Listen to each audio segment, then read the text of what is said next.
As you are aware, after weeks of intense tension and threats, Russia has finally invaded Ukraine. The real reasons behind this invasion are hard to tell thanks to the biased media irrespective of which country you live in. In this video, I will look at the objective reality and give you 5 true reasons behind this bloody war. But before diving in, see if you can answer this question. Which of these countries is not a member of NATO? A. Estonia. B. Sweden. C. Denmark. D. Romania. Give your answer in the comments section. I will tell you the correct answer at the end of this video. Now let us take a look at the reasons behind Russia's invasion of Ukraine, one by one. Number 1. Geography.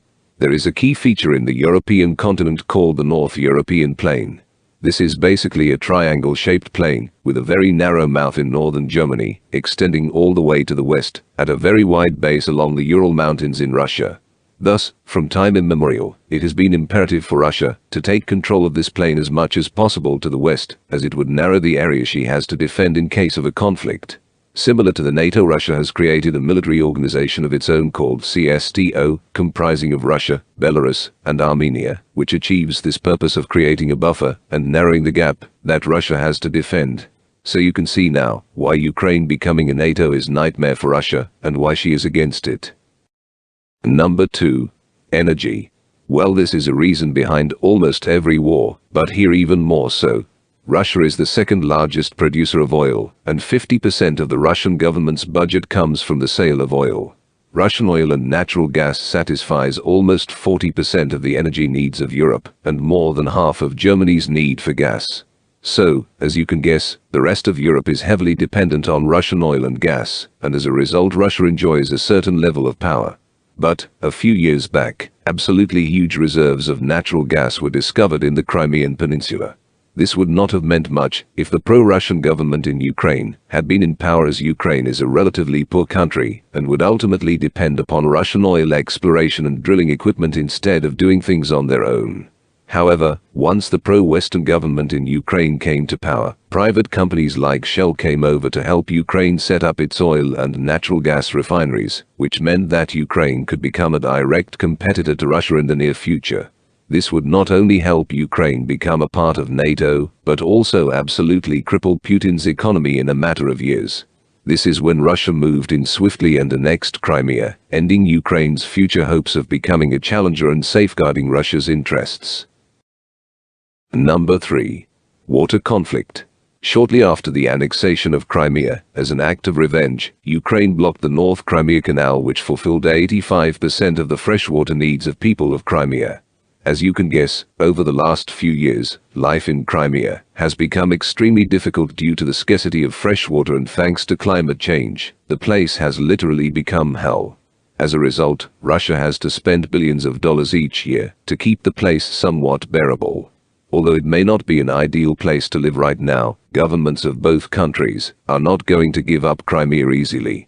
As per Article 5 of NATO, which says, if a NATO ally is the victim of an armed attack, each and every other member of the alliance will consider this act of violence as an armed attack against all members, and will take the actions it deems necessary to assist the ally attacked. Thus, if Ukraine becomes part of NATO in the future, which is what the pro-Western government in Ukraine wants, they would certainly try to take back Crimea from Russia, even if it means full-scale war between multiple European allies and Russia. Number 4. Declining population. This has to do more with the timing of the attack.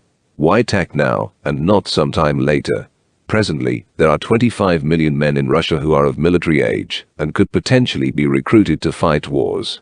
This number will only decline rapidly in the near future, because of Russia's rapidly declining population. Deaths have been by far exceeding births in Russia, and the COVID situation has only pushed it further. Thus, over the last few years, Russia's policy has been to keep Ukraine busy by surrounding them with military on multiple fronts, by using countries like Belarus, scare away potential investors, and force Ukraine to spend on military expansion instead of drilling equipment. Number 5. Failure of negotiations. Humanity has reached a certain level of intellect where everyone knows that things must be sorted out on the negotiation table instead of the battlefield. Putin is unhappy that the NATO has reached so close to the borders of Russia. He has repeatedly questioned the United States on how they would feel if he came over to the American continent and set up military bases along the borders of Canada and Mexico. Given the implausibility of such a scenario actually occurring, these questions have simply been ignored. As a result, Putin has put forward his demands that the USA and its allies must agree to or else prepare for war. His demands are: 1. Ukraine must never be allowed to join NATO. 2. NATO recedes to the pre-1997 era, where it extends only till Germany and withdraws from countries like Poland. 3. No further expansion of NATO in terms of membership, and no military drills in Eastern Europe without the permission of Russia. Obviously, the NATO never agreed to these demands, and as a result, here we are. I would genuinely like to know what is your opinion on this matter after watching this video. Do you believe that Russia is justified to have this paranoia of future wars, or NATO has the right to keep expanding towards Russia, or is Ukraine just a victim getting sandwiched between bigger powers, or she has only herself to blame for giving up her nuclear arsenal in the 90s? Like I said, I genuinely want to know your opinion, and please share your thoughts in the comments section below. Now, coming back to the question I asked at the beginning of this video, the answer is Sweden. Interestingly, Sweden is one of the most peaceful countries in the world, and recently reached a milestone where they claim that they haven't fought any wars in the last 200 years. If you liked this video, do give a thumbs up, subscribe and press the bell icon to never miss future uploads. Thank you for watching, and I pray that, wherever you are in this chaotic world, you are safe and happy.